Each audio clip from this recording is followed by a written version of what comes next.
The Seine moves through the heart of Paris like a dark artery, its waters carrying the reflection of a city teetering on the edge of transformation. The year is 1789, and the cobblestones beneath 1,000 desperate feet have worn smooth from centuries of passage. Above these streets, the sky hangs heavy with the smoke of countless fires, each one burning to ward off the cold that seeps through crumbling walls and broken shutters. This is Paris in the twilight of the old world, a place where grandeur and misery exist, not merely side by side, but intertwined so completely that one cannot be separated from the other. The air itself tells the story of this city. In the narrow streets of the Faubourg Saint-Antoine, the smell of unwashed bodies mingles with the acrid smoke of tallow candles and the sweet rot of vegetables left too long in the gutter. These passages between buildings are so tight that a person standing at a third floor window could reach across and touch the wall opposite. Sunlight, when it comes, arrives as thin shafts that penetrate only briefly before the shadows reclaim their territory. The stones underfoot are slick with waste, both human and animal, creating a treacherous surface that has claimed more than one life when fever or hunger made a person's step. Uncertain, in these same streets where philosophers once debated the nature of liberty in candlelit salons, seamstresses now bend over their work until their eyes fail them in the dim light. Their fingers move with mechanical precision, creating the elaborate garments that will adorn bodies they will never see, in ballrooms they will never enter. A young woman named Marie, her back curved from years of this labor, pushes her needle through silk that costs more than she will earn in a year. The room where she works holds a dozen others like her, women whose youth is being traded for survival, whose dreams have been reduced to the simple hope of bread that is not mixed with sawdust or chalk. The bread?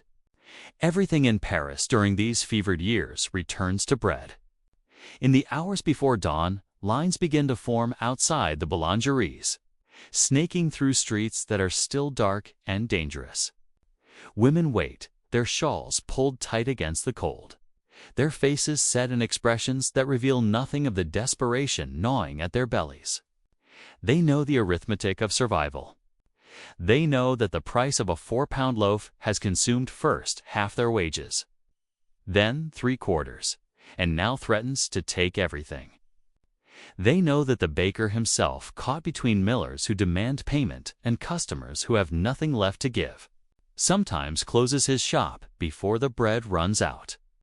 Fearing the violence that comes when hunger overwhelms human restraint, a child stands in one of these lines, holding his mother's hand. He is perhaps 7 years old, though malnutrition has made him appear younger. His eyes, too large in his thin face, watch everything with the wariness of someone who has learned that the world offers no guarantees. His mother, a widow whose husband died in a workshop accident that no one bothered to investigate, works when she can find it, washing the linens of those wealthy enough to care about such things. Today she has been waiting for 3 hours. The boy shifts from foot to foot, trying to generate warmth in his bare feet. His mother gave their only pair of shoes to his sister, who needed them to work as a servant in a household across the river.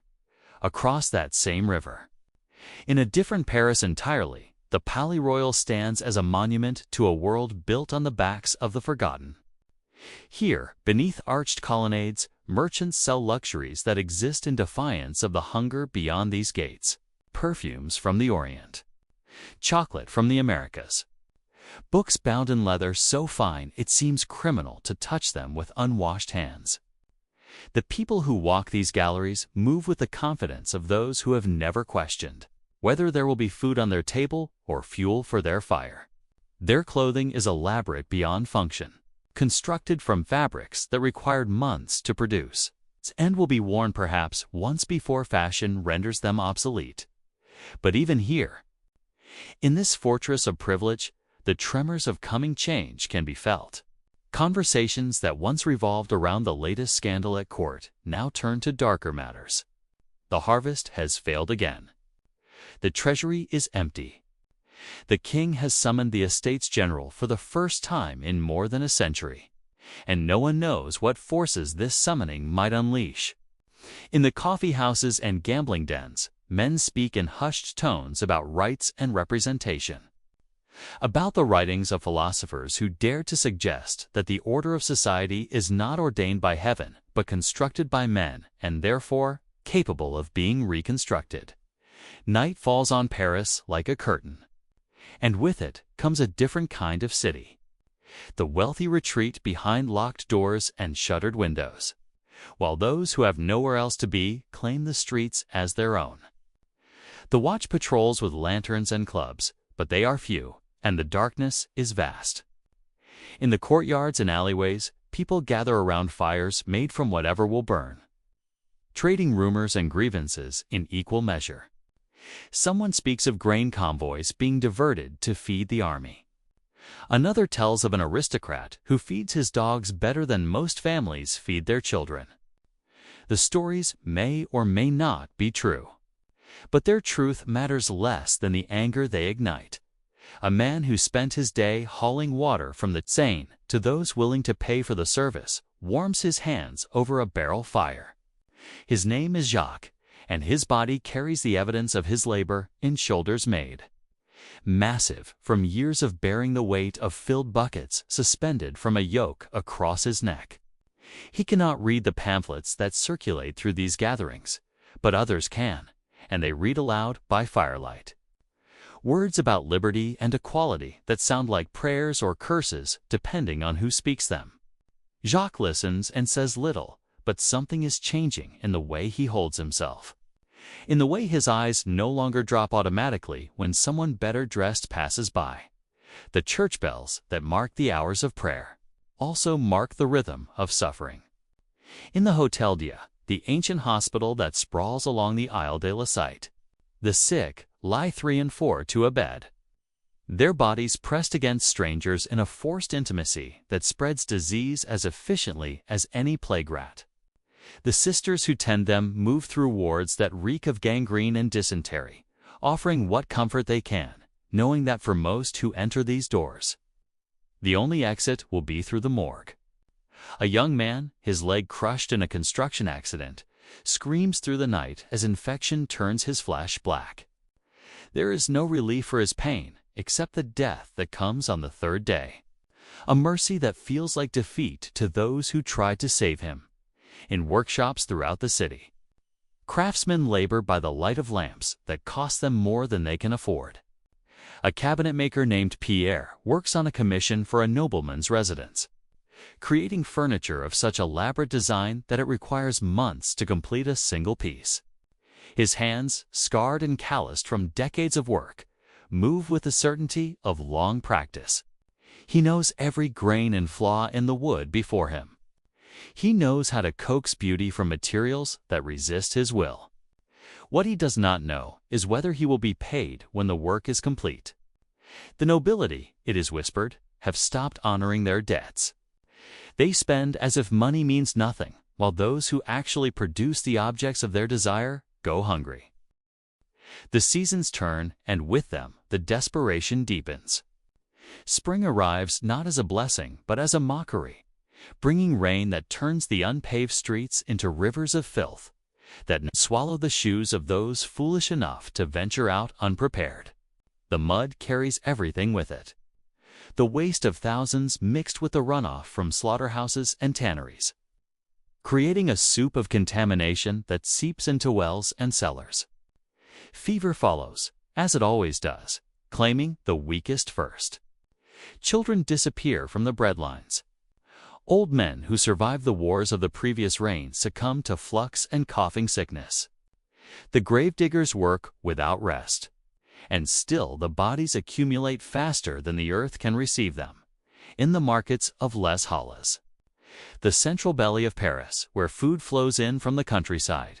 Violence erupts with increasing frequency. A farmer brings his cart of grain into the city, hoping to sell at prices that will sustain his own family through the winter. A crowd surrounds him before he can even begin to unload. They do not ask the price. They take.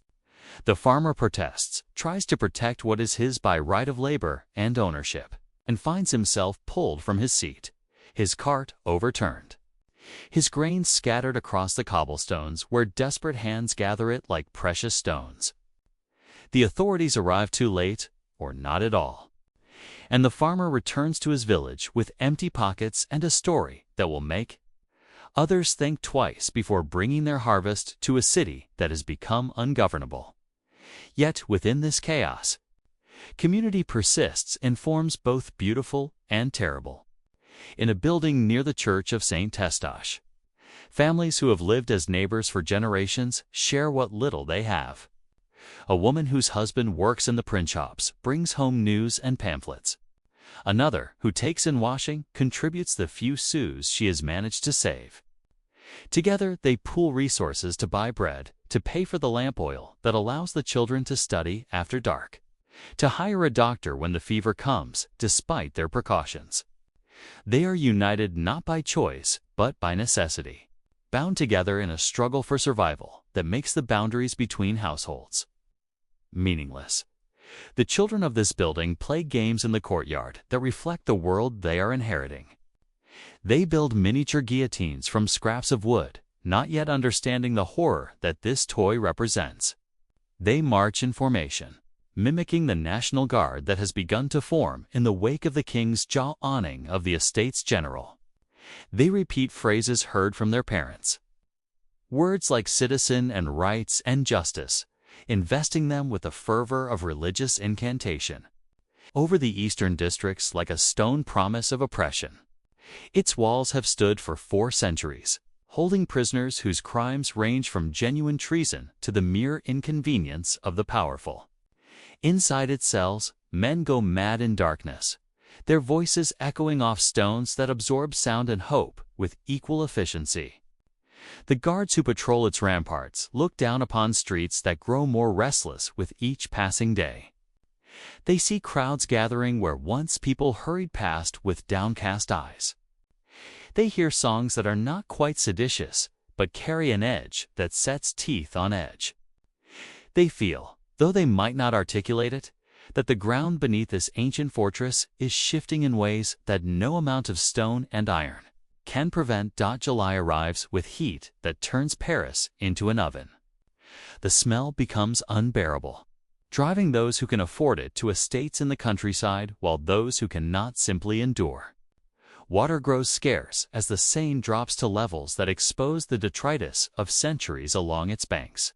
Dead animals, broken furniture, the occasional body that was never properly buried, all emerge as the water recedes. The heat amplifies every tension, shortens every temper. Arguments that would have ended with harsh words escalate to violence. A man accused of hoarding grain is beaten in the street while his neighbors watch. A baker suspected of adulterating his flour with plaster has his shop burned. The line between justice and vengeance becomes increasingly difficult to discern in the salons of the intellectual elite. The heat provides a different kind of pressure. Writers and lawyers, doctors and artists gather to debate the shape of the world they are creating through words that will become actions. They speak of constitutions and republics, of sovereignty residing in the people rather than in the person of a king. These are dangerous ideas, revolutionary in the truest sense, and those who speak them know that they are playing with forces that could consume them as easily as liberate them. A young lawyer from Arras, his face marked by smallpox scars, argues with passionate intensity for a vision of society based on virtue and terror in equal measure. Others recoil from his extremism, but they cannot deny the logic of his arguments or the power of his conviction. The news arrives in waves, each one more stunning than the last. The Third Estate has declared itself the National Assembly. The king has ordered troops to surround Paris Necker. The finance minister who represented the last hope of moderate reform has been dismissed. The city responds as a single organism, its many parts moving in coordination without any central direction. Arms are seized from gunsmiths. Powder is taken from arsenals. On the morning of the 14th of July, a crowd numbering in the thousands moves toward the Bastille. Driven by fear that the soldiers gathering around the city will be used to crush the revolution before it can fully form. What happens next will be told and retold until the truth becomes inseparable from legend. The governor of the fortress, caught between impossible choices, orders his men to fire into the crowd. Bodies fall, blood stains the stones, and the rage that has been building for years, for generations, for centuries, finally finds its release. The crowd does not retreat. It surges forward, armed with whatever weapons desperation can fashion. The battle lasts for hours, and when it ends, the Bastille has fallen not to an army, but to the people themselves. The prisoners are released, though there are fewer than expected, and none of the political captives that popular imagination had placed there. The governor is killed, his head paraded through the streets on a pike. A grisly trophy that announces to the world that the old order has ended. In the days that follow, Paris transforms itself. The streets fill with people wearing the tricolor cockade, that simple arrangement of red, white, and blue that marks the wearer as a patriot. The barriers between classes begin to break down, though not as completely as the rhetoric suggests. A marquise might address a shopkeeper as citizen, but the shopkeeper still cannot afford to live in the marquise's neighborhood. Women march to Versailles demanding bread and return with the king himself, a prisoner in all but name, forced to reside in the Tuileries, where the people can watch him as he once watched them. Marie, the seamstress who bent over her needle in darkness, finds herself swept up in gatherings where women debate their role in this new world being born. She listens to arguments about whether liberty extends to all citizens or only to men. She hears demands for the right to education, to property, to divorce from husbands who abuse them. These ideas are intoxicating and terrifying in equal measure. For the first time in her life, she allows herself to imagine a future different from the past. A world where her daughter might learn to read, might choose her own husband, might own the product of her labor rather than surrendering it to masters and husbands and fathers. The child who waited in the breadline with his mother witnesses executions in the Place des Revolution. The guillotine, that machine designed to make death swift and egalitarian, rises against the sky like an altar to new gods. He watches as aristocrats and priests, speculators and counter-revolutionaries mount the steps to the platform. He hears the blade fall, that distinctive sound that will haunt him for whatever life remains to him. He does not understand yet that revolutions devour their own children, that the men and women cheering these deaths will themselves face the blade before the fever breaks. Paris has become a laboratory where the future is being constructed from the ruins of the past.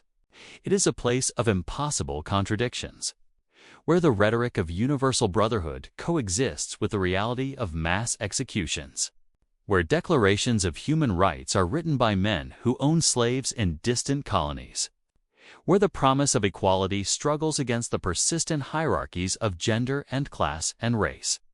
The streets that once belonged to kings and nobles now host festivals of reason where actresses dressed as goddesses receive the worship once reserved for saints. The churches are stripped of their gold and silver, melted down to pay for wars against the monarchies of Europe that watch in horror as the contagion of revolution threatens to spread beyond France's borders. The Seine continues to flow through the heart of this transformed city, carrying away the evidence of what has been done in the name of liberty. It flows past the conciergerie where Marie Antoinette awaits her trial, past the convention where deputies argue through the night about the fate of the king, past the neighborhoods where ordinary people continue to struggle for bread and work and survival. Their lives changed less by revolution than the revolutionaries would like to admit. The river has seen empires rise and fall. It will see more blood before this fever passes. But it flows on, indifferent to human dreams and human suffering, connecting the Paris of the past to the Paris of the future, bearing witness to everything and judging nothing.